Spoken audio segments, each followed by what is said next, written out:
પાટણ શહેર અને જિલ્લામાં આજે પવિત્ર રમઝાન માસ પૂર્ણ થતાં મુસ્લિમ સમાજે ઈદ ઉલ ફિત્ર રમઝાન ઈદ નિમિત્તે વિશેષ નમાજ અદા કરી હતી। મોટી સંખ્યામાં પ્રાર્થના કરવામાં આવી હતી।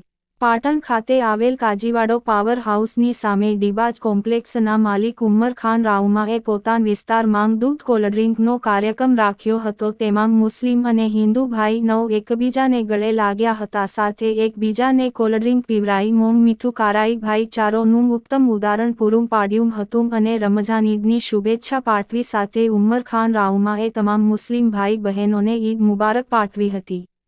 અહેવાલ કમલેશ પટેલ, પાટણ। ખાન રાઉમાં આજે ઈદ ફિતરના મુબારકબાદી પર ડીબાજ કોમ્પ્લેક્સના નીચે અમે લોકોએ કોલ્ડ્રિંકનો પ્રોગ્રામ રાખેલો છે અને બધા ધર્મના લોકો માટે અમે વેલકમ કરી છે અને બધા ધર્મના માણસોને અમે ઈદ મુબારકની મુબારકબાદ આપીએ છીએ।